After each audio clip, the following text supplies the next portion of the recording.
Welcome everyone! On this channel we talk about the beautiful and complicated life of nomads. So let's begin! Hi, my name is Elena. I'm the host of the channel. I was born in Serbia, lived in France for 16 years, and now live in the UK. I worked as a flight attendant for 10 years. I speak 4 different languages. And today I have a very special guest whom I met in Peru about 11, 12 years ago. And his name is Luis. I'll let him introduce himself. And yeah, whatever we don't want, I'll edit out. If we say something silly or that we think might not be very suitable, I'll edit it out, and then I'll send you the edited video once it's done, and then you can see. All right, cool. Perfect. Hey, Luis, how are you doing? Hello, Hey. Elena. Long time no see. Way too long. Yeah, it was. Well, we were just talking about it. Was over 10 years ago, wasn't it? Yeah, 10 years ago. Time flies. Time flies. I know. I miss it though. It was such a nice holiday. It was my best holiday. Even now, it was so great. But we'll talk about it in a minute. How about you tell us a bit about yourself? So, well, my name is Luis. I'm from the northwest of Spain, from Galicia. Now I'm in Galicia, but I'm living in this moment in Copenhagen. I like the in this moment because we know that's not going to last. I don't know for how long, but yeah, it was supposed to be for a week, and now it's for 2.5 years. So for the moment, I'm staying there. I always plan to settle down in a warm and sunny place. Copenhagen is on the right place. Now I'm living in Copenhagen, plans and so. Yeah, it's not very warm and sunny, but at least people are nice, and it's yeah. So the way you do it, every time you travel, you find a job in the country that you live in that you kind of move to, don't you? Yeah, I mean, I was having this conversation with a friend the other day. It's like I never went to a country having already a job. So first I decide the country, and once I'm there, I start trying to find a job. Maybe it would be easier the other option, or not. I don't know, but it wouldn't be as exciting though. It wouldn't be as fun, would it? So normally I decide a place, or I'm traveling, and I just like one place, and I stay. Now I'm definitely stopping much more than before. When we met in South America, I was stopping like in places for 3 months or 4 months. Now yeah, I mean, you stayed in South America for a while, didn't you? But you changed cities. Yeah, I changed cities after Lima.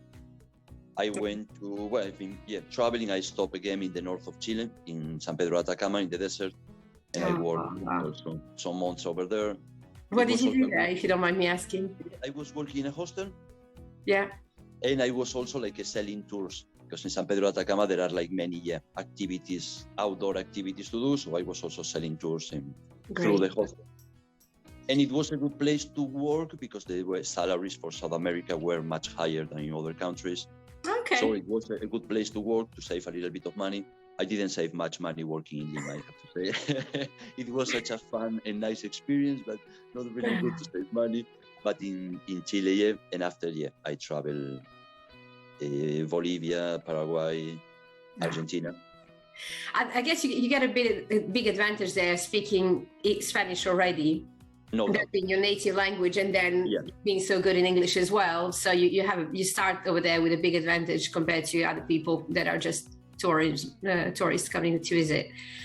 Yeah. So which one was your favorite in South America? Difficult question, this one. Sorry. Okay, you can choose a favorite thing in each country. This one's my favorite for food. This one was my favorite for... I really like the landscapes in the north of Chile, definitely. Bolivia is a very special country. It's definitely different to all the rest. Also, like people in Venezuela were no doubt my favorite people in the world were in Venezuela. Really? Nice. I never felt so welcome everywhere, and everybody very nice, and difficult even to go to the supermarket and don't talk with someone, everything very alive. And even I have it always when they say for many places, hey, you will go there and you will feel in love with the people. Okay, so that might be your home. That might be your forever home when you decide to settle. Yeah. I don't know if Venezuela now is the best moment to go there, but no, maybe not. Yeah. But it was one country that people were very, very, very friendly, and I'm looking forward to go back. Yeah, maybe now is not the moment, but even like the people I met there, no one is living there anymore. Oh wow. The lucky ones are in Europe or United States, and the one not so lucky, so Colombia or Brazil or the countries around them. Yeah. Oh, that's a shame. Do you keep track of how many countries you've lived in so far? No, I don't know. You don't know? You don't count it? No. I never counted. Yeah, because in many of them I've been just in the capital, or just in a small area. Yeah. And in other ones I've been more traveling more into. Now I prefer really, maybe when I was much younger, I was just jumping more between countries. Yeah. But now I really prefer to focus in one country and stay more time. Maybe in 2 months before, maybe interrail times and everything, so crossing Europe all around. Now many times I'm going for 2 months and I stay the 2 months in the same country.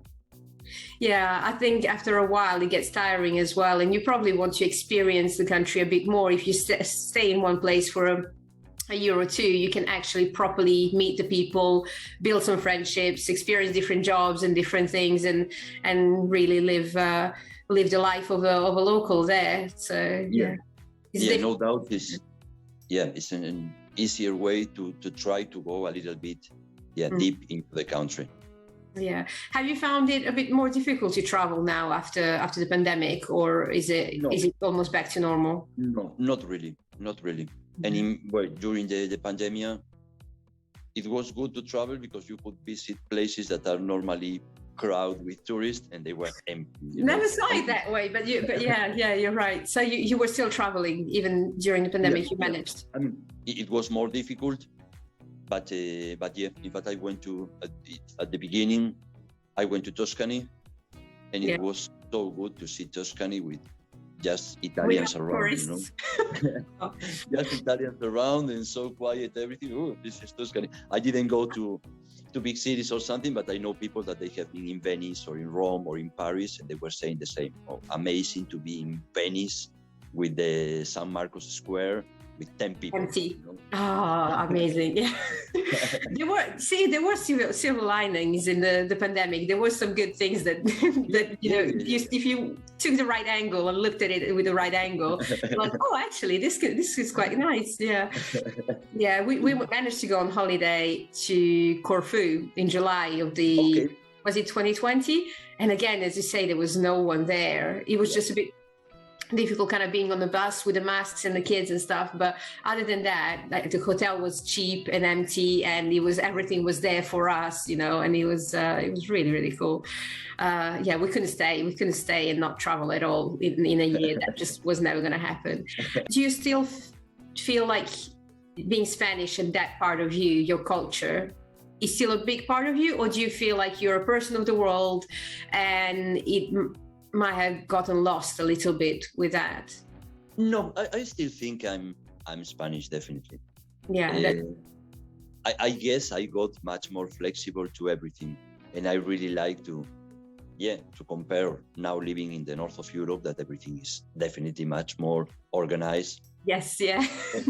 Or when I was living in South America, that everything was definitely much less organized than in Spain. But at the end, like now, you come to visit family and everything, and it's home.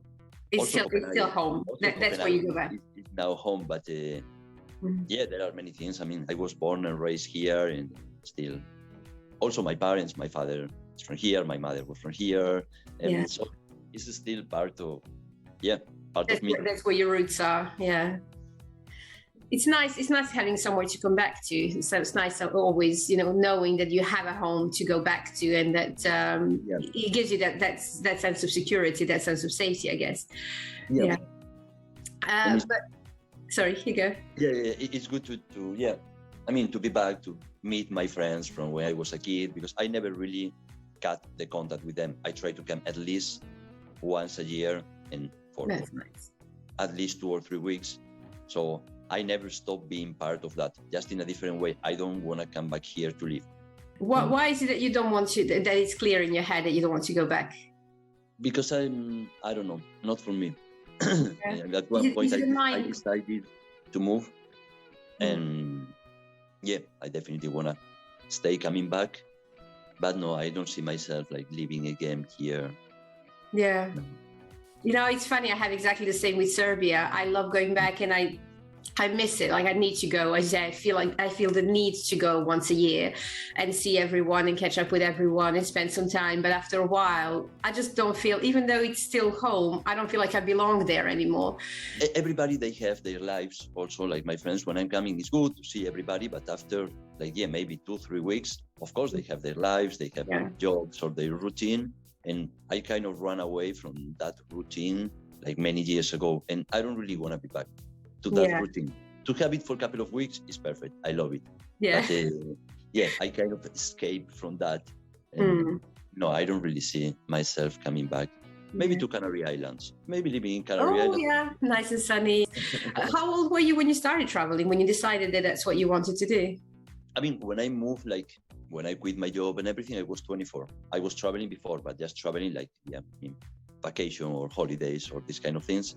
Yeah. But with 24, when I was working in an office and family business and these kind of things, I was not very happy. So at one point I say, okay, I'm going to take a year off to decide if it's which line I want to follow in my life. Yeah. And when the year off turned like 20 years off or not off. Yeah, you're not off though. Yeah. I moved to Barcelona first time. Okay. In Barcelona was like small steps. 2004. Barcelona was like the city in Spain, like very alive, very European. It's still, but in that moment it was like the open city. The place to go, yeah. Yeah, the place to go where things were happening, where also many people from so many different countries and many people with different crazy ideas after that year, I stayed 2 years in Barcelona, but also on the way, I've been always like getting kind of jobs that they give me a lot of time off. So sometimes I'm working maybe 1 month, like every day, but after I have 25 days off. So I've been in different jobs in different ways, but I've been kind of doing that. I'm still doing like very flexible jobs. There is a point that it seems that everything is fixing, like it's not much that I'm going. Of course, I'm looking for that, but it's also coming. Yeah. Yeah, I think the flexibility of the job and giving you time off is that the advantage is that then your life doesn't revolve around work. Your work adapts with your life. You choose, and I think that's really nice, being self-employed or doing short contracts and short jobs like that. Certainly for people like us that don't like to settle and don't like to feel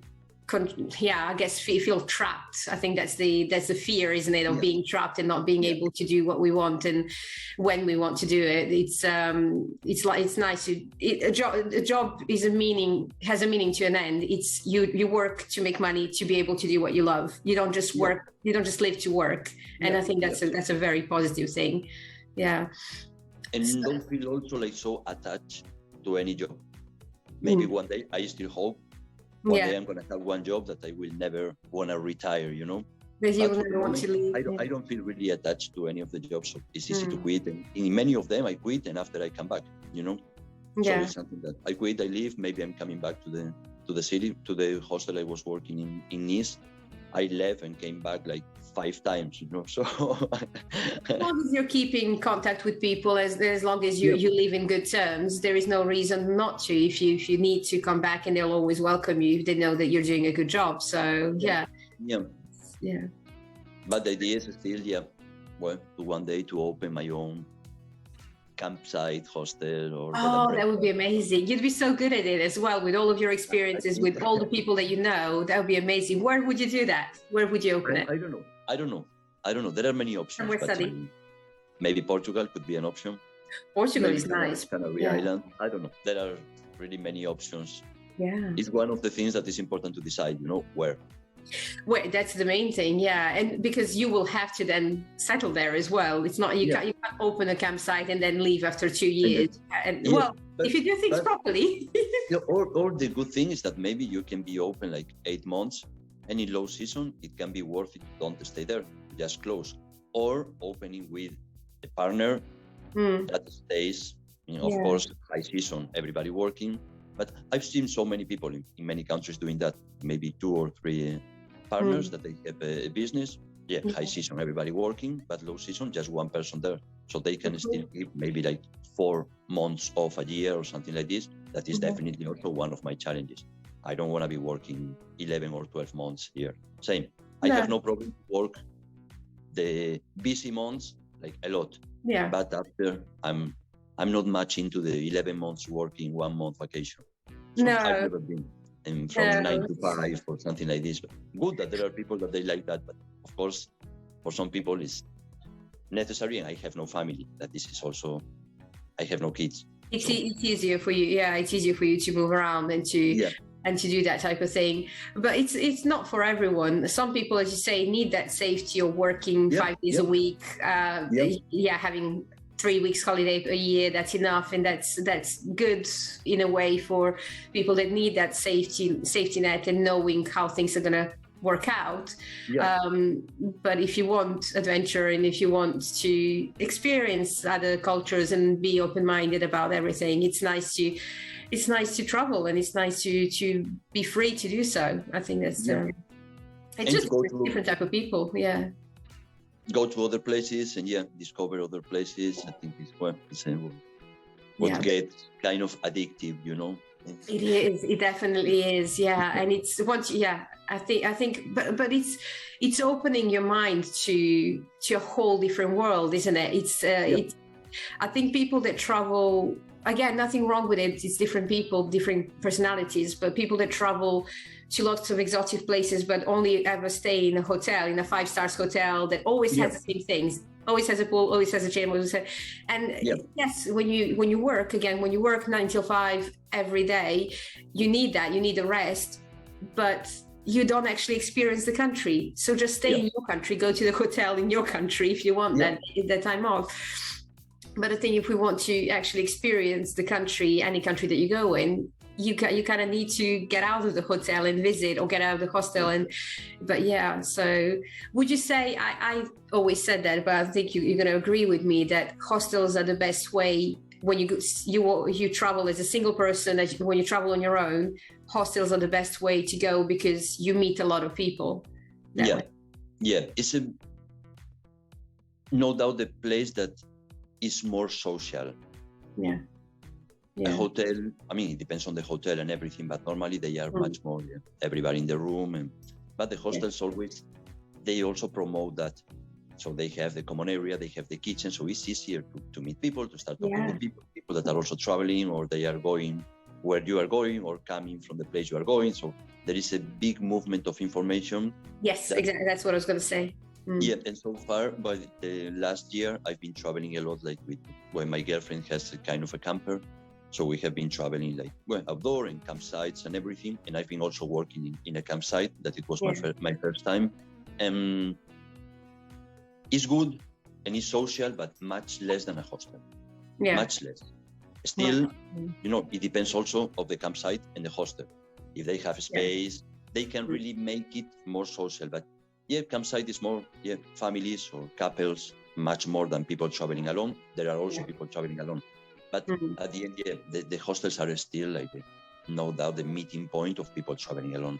Yeah, especially with young people. I think it's a place where you go and you meet people that are like-minded as well, people that are there for the same reason as you, that are there to discover, that are there to meet up new friends and to visit. And then, as you say, there's a lot of information being exchanged at that point when you meet people from that has.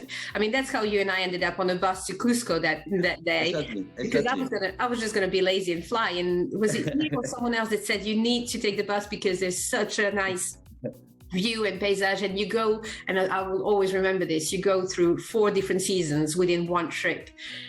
It was amazing for me that it was a 24-hour journey. It was so long, this bus, and not the space for my legs. I remember that. Oh yeah, you're tall, aren't you? I'm tiny, so it didn't matter for me. But yeah, but it was amazing for me because I used to take the bus a lot to go from France to Serbia because that's how it was the cheapest way. So it was about the same. It was about 24 hours, minimum 24 hours to go from France to Serbia, depending if the bus breaks or not.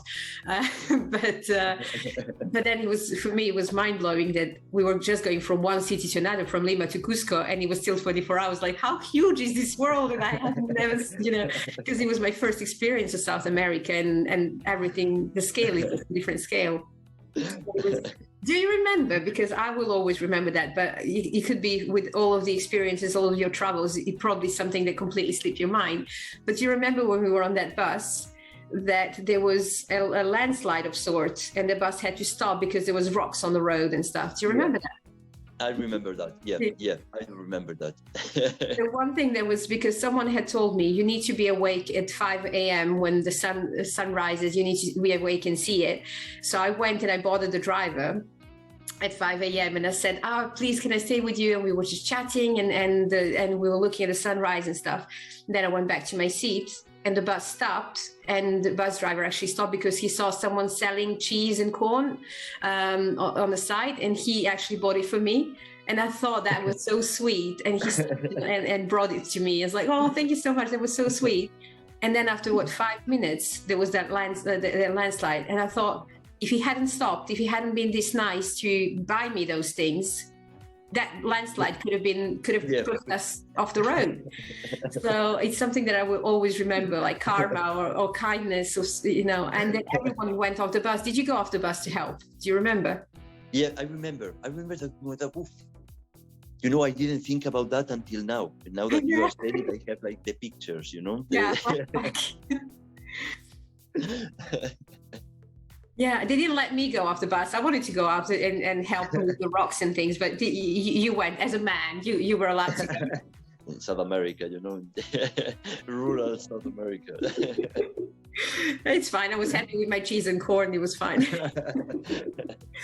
Yeah. Oh, it was such a good experience. It was so good. So I said a few times that food is very big for me in terms of different cultures. What food is there a food that you've tried and that it was amazing, mind-blowing for you, and like, oh my God, I want to eat this my whole life. I love it.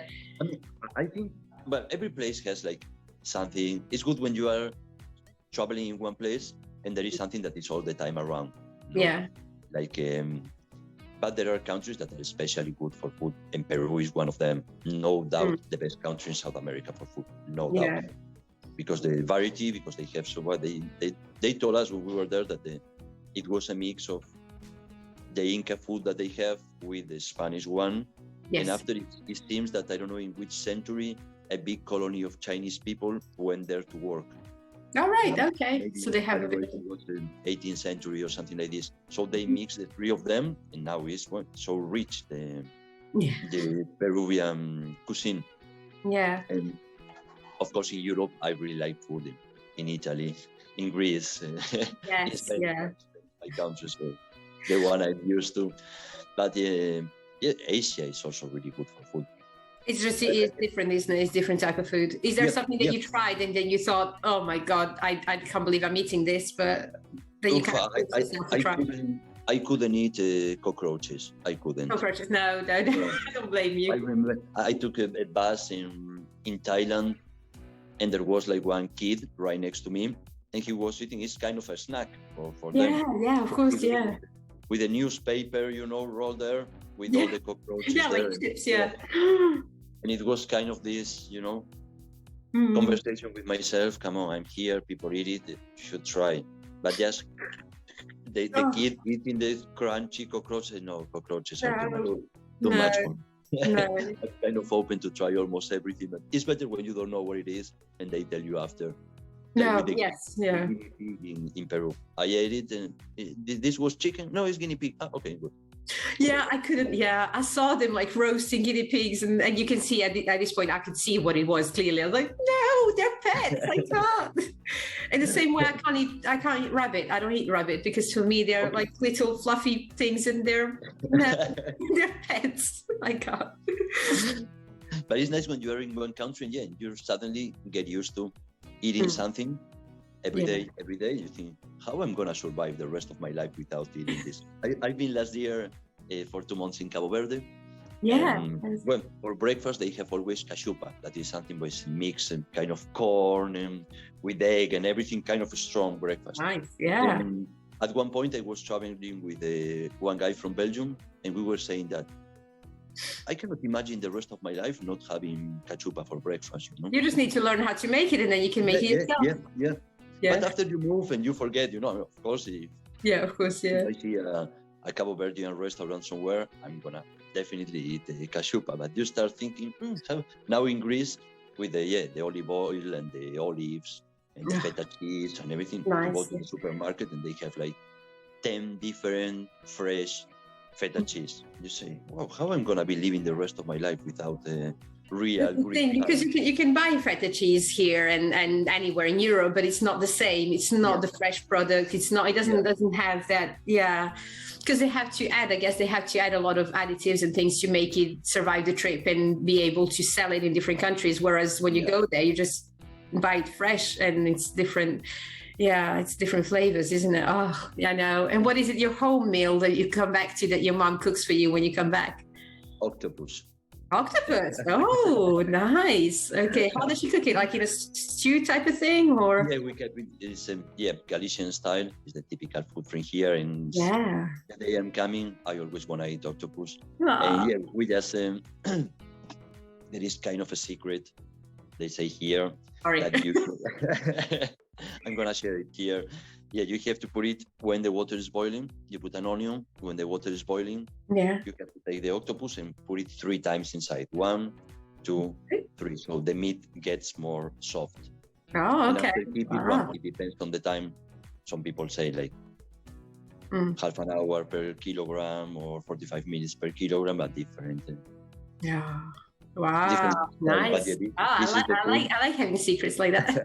Another thing that I love about your way of living and traveling is that you don't feel like you have to share it all on social media. You're barely ever on social media. No. And it's for you. It's your soul. It's your experience, and you don't feel like the world needs to see it because it happens. It can exist without being on social media, and I love that. It's Yeah, I'm not really like. I mean, I have Facebook, but I use it more for Messenger really than to publish stuff. But I mean, it's my trip. You'll definitely need to do a bit more of that if you open your campsite. You'll need your social media and marketing and things. But and now it's necessary. It's something that at the end you have access to so many people at the moment, and in a kind of easy way.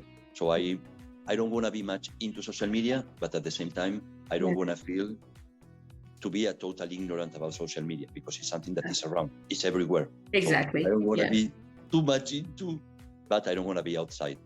No. Yeah, you have to find the balance, but I'm not definitely to publish like pictures or things like this. I don't know. Making everyone else jealous. Social media, and you think, my life is a shit. Everybody one climbing the Everest, the other jumping with a parachute, and say, come on, I just wake up, going to work and go to sleep. That's my life. Yeah, but it's not reality, is it? Social media is not generally reality, but it's always it's nice to it's a great way, especially Facebook. I think it's a great way to keep in touch with people, that you meet, especially for you on travels and things, people that you meet, and you can just communicate after 10 years and do this type of thing. So it's true. I mean, it's a way to still have a way to contact with people. Maybe like us, or people that you met many years ago, and at one point maybe where they are living. Hey, I'm traveling around this area. Hey, are you trying? Okay, let's meet for a beer or for a coffee. It's so good that you can really follow the people. Yeah, exactly. And ask for advice as well, even if they're not in the country. If you know that they've been or they're from that country, you can always ask for advice, where to go, where to stay, and things like that. So it's a great tool. It's a great tool for that type of thing. Yeah. So much. This has been really, really cool. Thank you to you, Jelena. So happy to see you and so happy to be in your Me channel too. and with this project and everything. So happy. I hope we will see soon.